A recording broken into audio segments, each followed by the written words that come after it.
Assalamualaikum warahmatullahi wabarakatuh. Bismillahirrahmanirrahim. Alhamdulillahil qail fil Qur'anil azim wa huwa asdaqul qailin. A'udzu billahi minasy syaithanir rajim.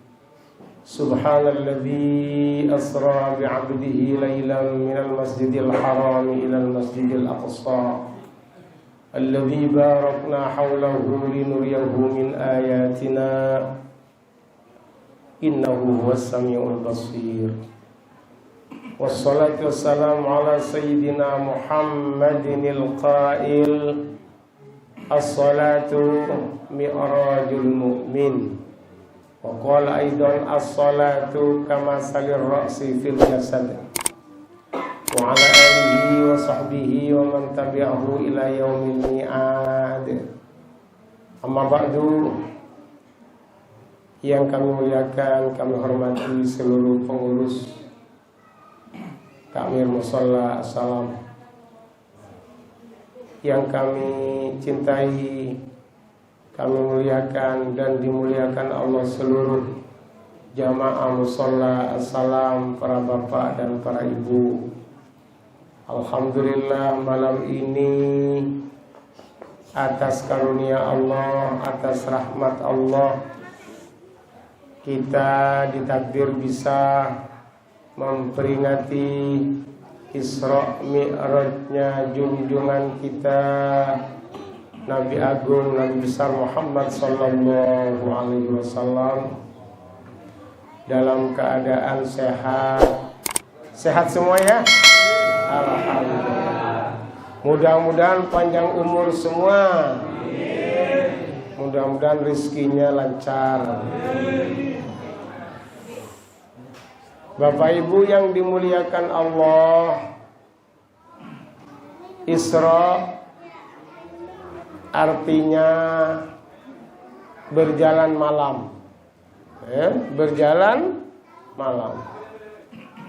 Kalau para bapak, para ibu ke musholla maghrib itu sudah malam, itu namanya Isra. Isra berjalan kalau dalam pengertian kita berjalan itu ke depan ya. Tidak ada berjalan ke belakang, tidak ada ya. Berjalan ke depan artinya maju ya? Bukan mundur. Lah dengan peristiwa Isra ini kita diharapkan oleh Rasulullah SAW selalu maju. Pikirannya maju, ekonominya maju.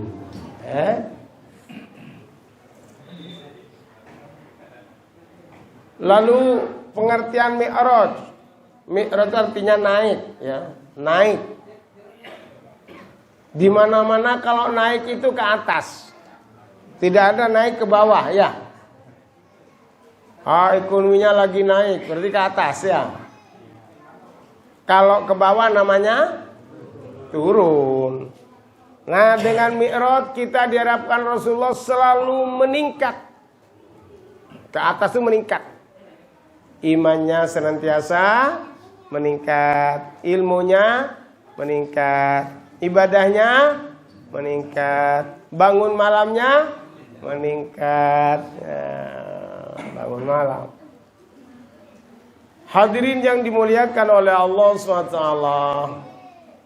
Rasulullah Isra Mi'raj itu pada tanggal 27 Rajab.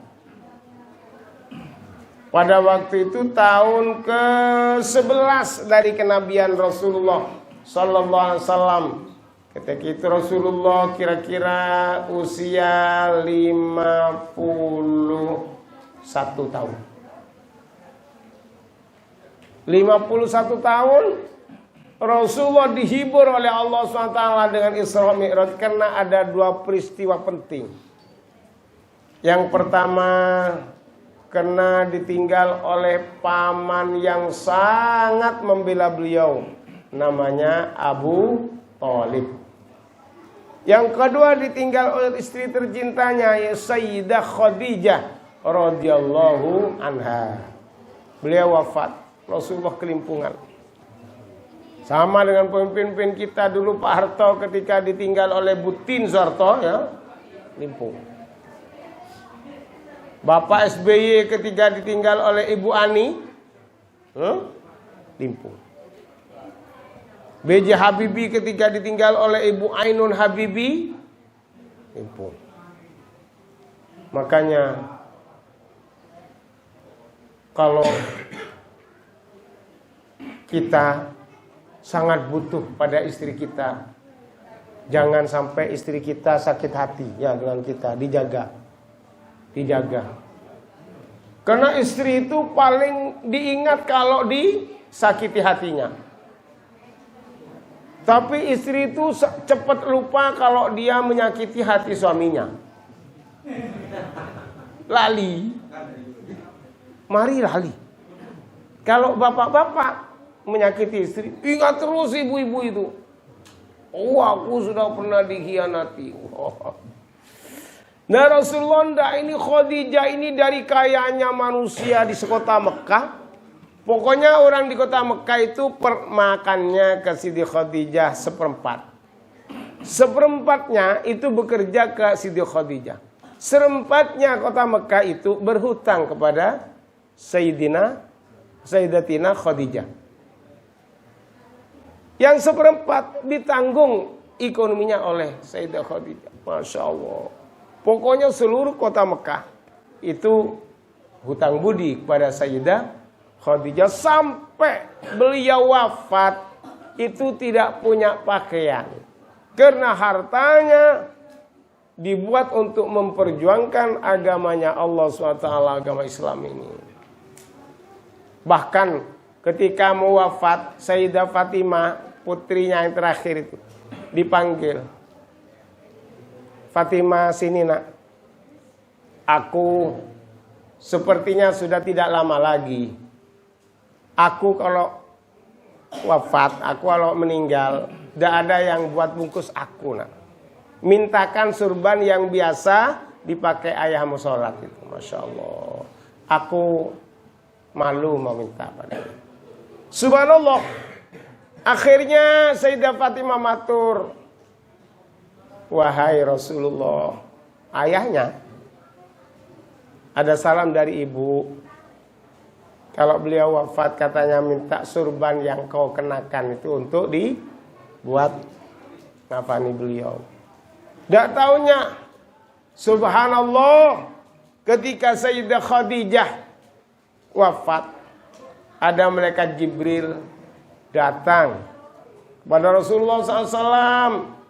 Kata malaikat Jibril, Allah SWT menyampaikan salam kepada Sayyidah Khadijah. Bukan hanya salam, tapi menyiapkan kain kafan. Satu untuk Sayyidah Khadijah, ini dari surga ini. Yang kedua kain kafan untuk Rasulullah SAW. Yang ketiga untuk Sayyidina Ali. Yang keempat untuk Sayyidah Fatimah.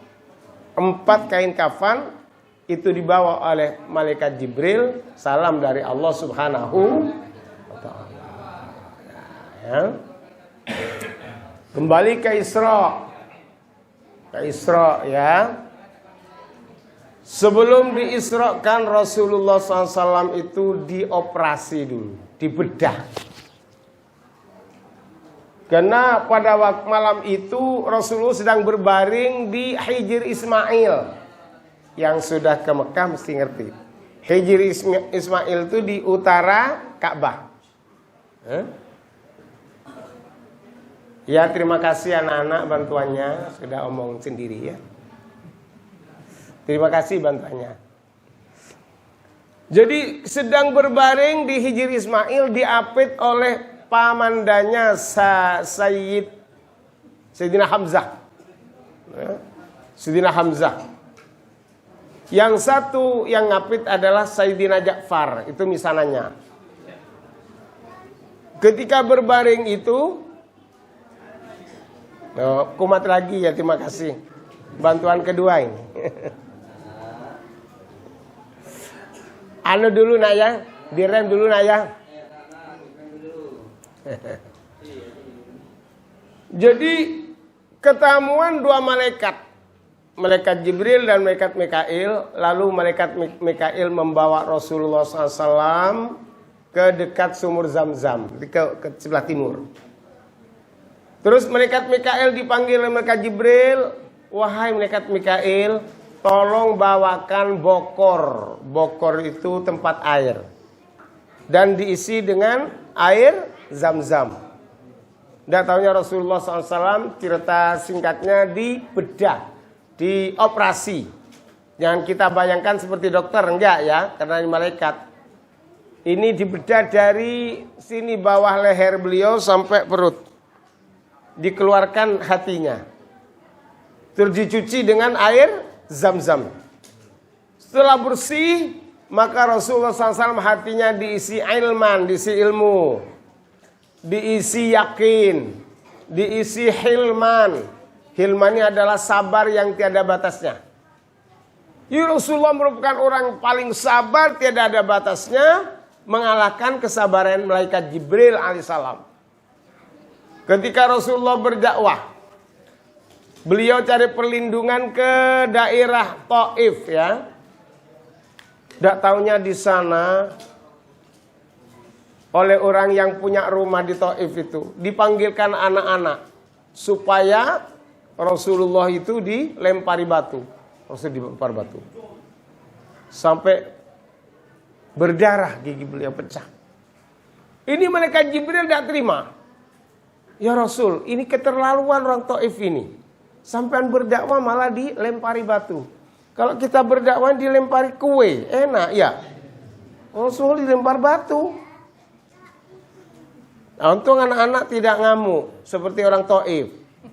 Hanya pidato juga itu yang kurang. Subhanallah. Akhirnya malaikat Jibril terima. Ya Rasul, keterlaluan orang Taif ini tak hancurkan dengan gunung sama saya. Jadi gunung itu mau dilemparkan ke orang Taif. Apa kata Rasul? Jangan malaikat Jibril. Jangan, mereka melempari aku ini karena mereka tidak tahu kalau aku Rasul. Ya barangkali kalau mereka tidak beriman kepadaku, anaknya. Barangkali kalau tidak anaknya, cucunya. Kita tunggu saja. Beliau hanya berdoa, Allahumma hdi qaumi fa innahum la ya'lamun. Ya Allah, beri petunjuk mereka ya Allah, karena mereka orang yang tidak mengerti ya kalau aku ini Rasul. Nah, jadi kesabaran yang luar biasa namanya hilman dimasukkan ke dalam hati beliau. Nah, setelah dicuci, setelah diisi macam-macam itu, Rasulullah disediakan buruk. Buruk ya, bukan buruk. Kalau buruk itu ibu-ibu pakai rok ya. Buruk. Buruk ini, buruk artinya kilat. Binatang dari surga seperti kuda, ada sayapnya. Oh ya, itu namanya buruk ya, bukan babu pakai rok ya, buruk kendaraan dari surga. Ini yang datangi semuanya kelak disediakan kendaraan di surga namanya buruk. Masya Allah, pasti ini sudah karena punya iman, beriman. Nah, setelah itu Rasulullah dinaikkan buruk ini, naik buruk antara Masjidil Haram ke Masjidil Aqsa ini hanya hitungan detik. Hitungan detik. Tapi karena Rasulullah tidak jalan sendiri ya, diperjalankan. Asra. Sama dengan kita melihat jam, ada jam ini ya. Kalau jalan sendiri, muter satu putaran itu jam ini 12 jam.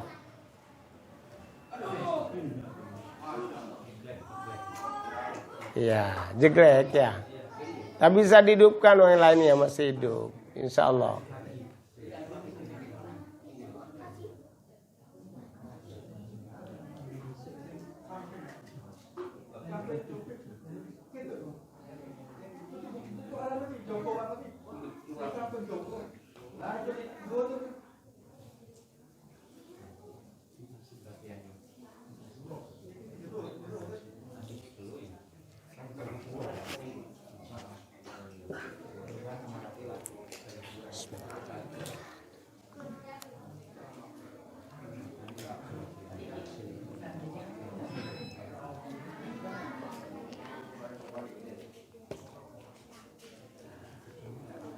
Alhamdulillah bisa istirahat. Ya. Sekarang naik buruk lagi ya. Rasulullah naik buruk lagi. Taburok sampai di satu tempat Rasulullah suruh turun. Ya Rasul turun sholat. Disuruh sholat Rasul. Sholat 2 rakaat. Terus tanya malaikat Jibril. Ya Rasul, tahukah kamu sholat di mana ini? Tidak tahu malaikat Jibril. Engkau sholat ini di Thaibah. Thaibah ini tempat nanti engkau akan hijrah karena engkau akan diusir oleh masyarakat engkau, kaum kafir Mekah. Betul itu. Thaibah itu nama lain dari Madinah. Jadi ada yang menamakan Thaibah, ada yang menamakan Yasrib, ya, Yasrib. Setelah itu suruh naik lagi, turun sholat 2 rakaat. Tanya lagi malaikat Jibril, tahukah ya Rasul kau sholat di mana? Enggak ya malaikat Jibril, engkau sholat ini di Madian, wilayah Madian. Lalu suruh naik lagi, suruh turun lagi, sholat lagi. Di mana ya Rasul kau sholat? Tak ngerti malaikat Jibril, kau sholat ini di Tur Sina.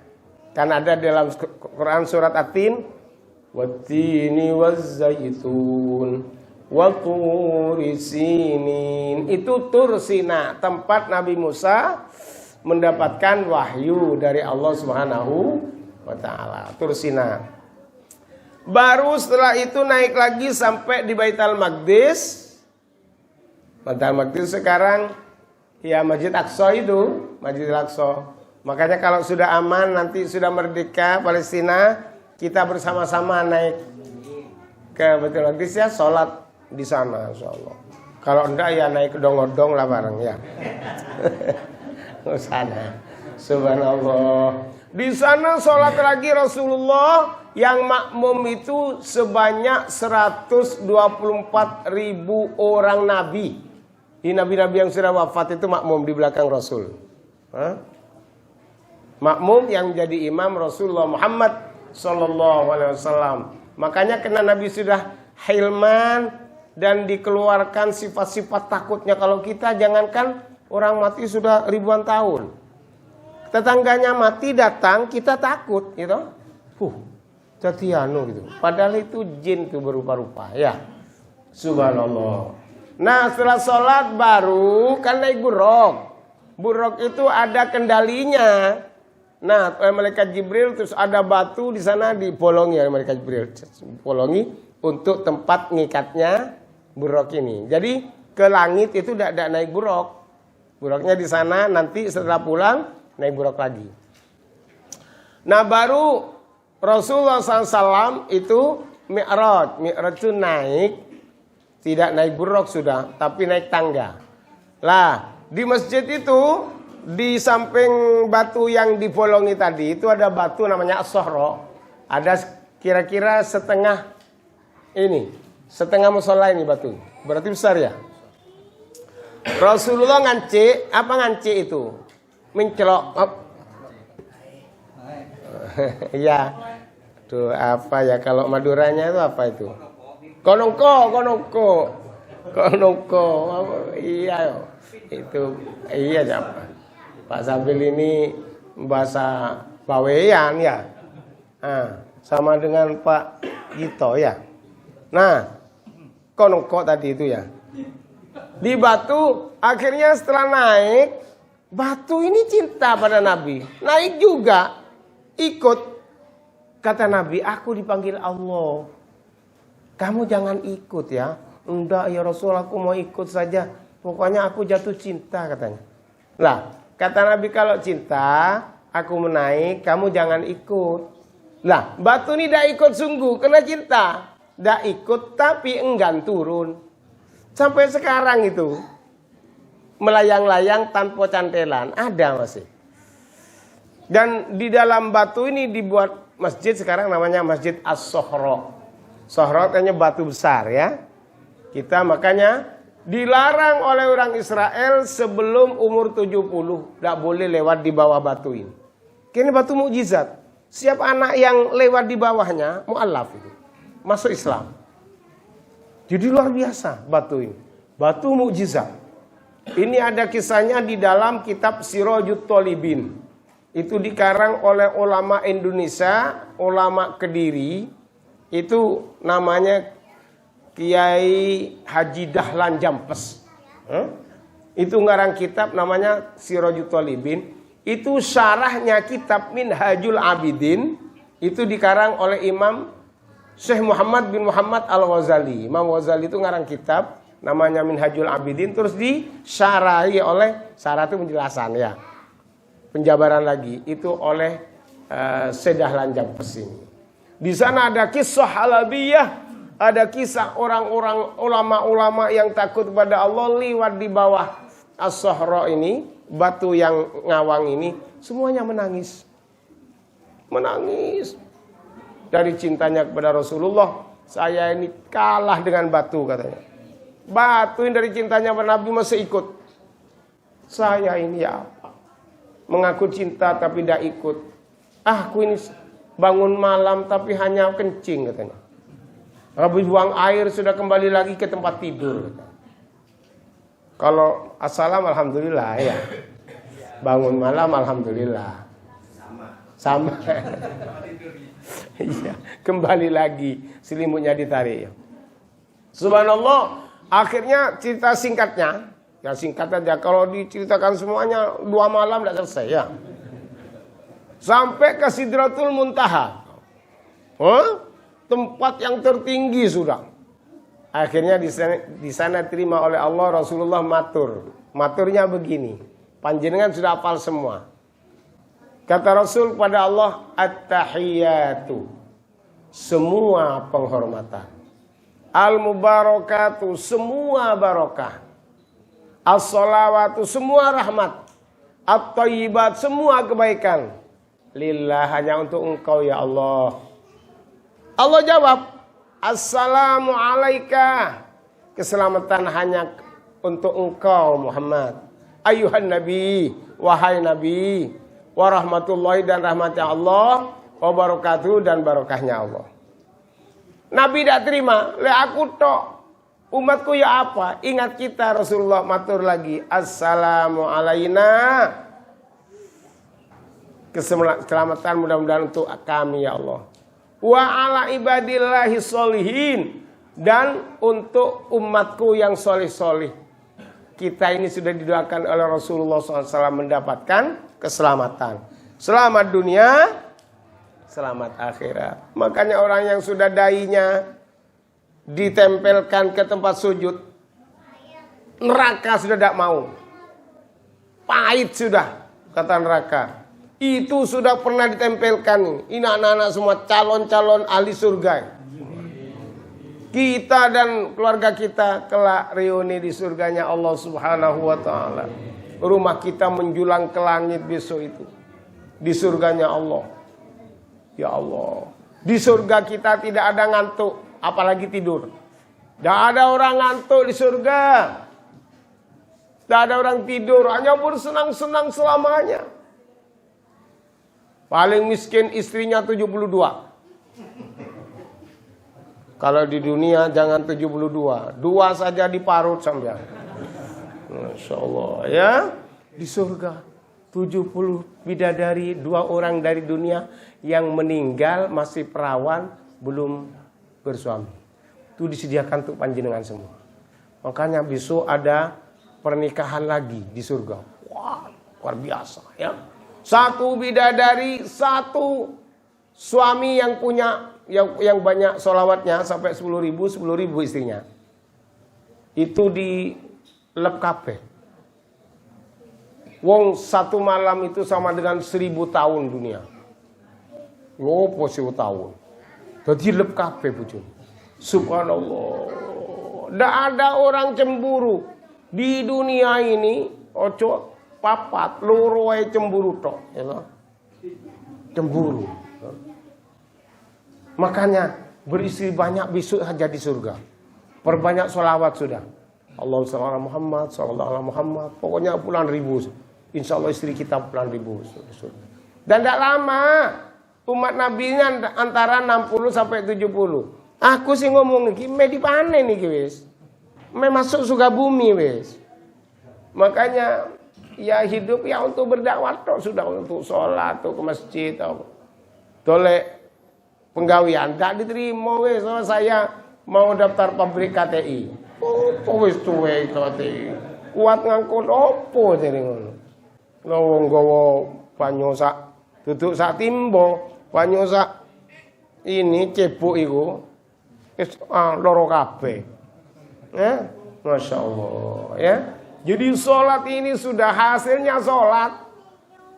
Nabi Muhammad Mi'raj sholat hasilnya.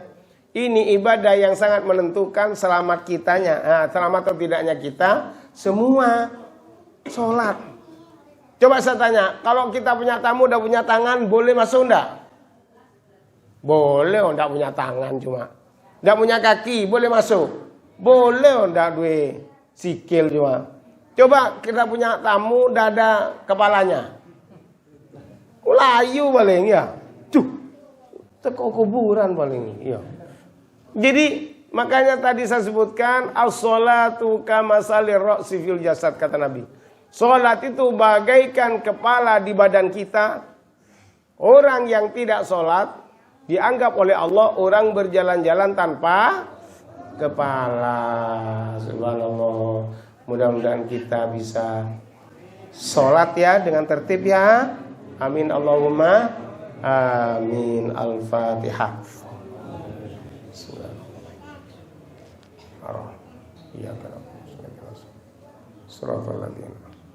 Bismillahirrahmanirrahim. Alhamdulillahirabbil alamin. Allahumma shalli ala sayyidina Muhammad. Allahumma ighfir li ummati sayyidina Muhammad. Allahumma arham ummati sayyidina Muhammad. Allahumma astur ummati sayyidina Muhammad. Allahumma adbur sayyidina Muhammad.